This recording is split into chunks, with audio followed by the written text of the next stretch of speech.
1947 সালের 15 আগস্ট স্বাধীন হয়েছি। পরাধীন হয়েছিলাম অ্যাকচুয়ালি 1757 সালে। তার আগেও একটা অরাজকতা সৃষ্টি হয়। 1206 সালের পরেই ধরতে গেলে আমরা প্রায় নানা রকম বিশৃঙ্খলা এবং বিদেশি শাসকদের হাতে শাসিত হয়েছে আর কি। তো যাই হোক, সে বিশাল বিরাট ইতিহাস। আজকে আমাদের মাতৃবন্দনা দিন।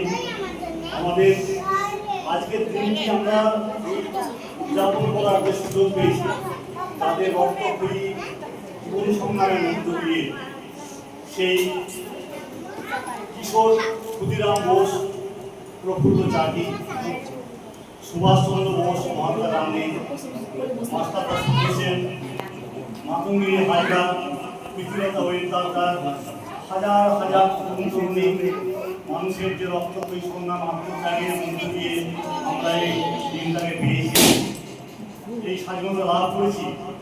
তাদের সকলকে আমার সশ্রদ্ধ প্রণাম এবং সারা ভারতবাসী উচিত তাদেরকে সারা জীবন যতদিন আমরা থাকবো, যতদিন দেশ থাকবে ভারতবর্ষ, ততদিন তাদেরকে শ্রদ্ধা জ্ঞাপন করা। খুব দুঃখের বিষয়, বিচ্ছিন্নভাবে কিছু মানুষের অশ্রদ্ধা জ্ঞাপনের ব্যাপার আমরা দেখতে পাচ্ছি, তবে সেগুলো খুবই নগণ্য। তাদেরকে আমি বলবো, তাদেরকে কোনো সোশ্যাল মিডিয়ায় একেবারেই আমল না দেওয়া উচিত, তাদেরকে টোটালি নেগলেক্ট করা উচিত আর কি। সেই সমস্ত যারা সুবিধাবাদী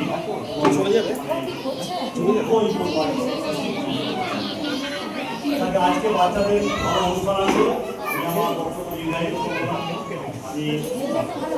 আমি তারা শুভেচ্ছা ভালোবাসা জানিয়ে বন্দে মাতরম। Thank you.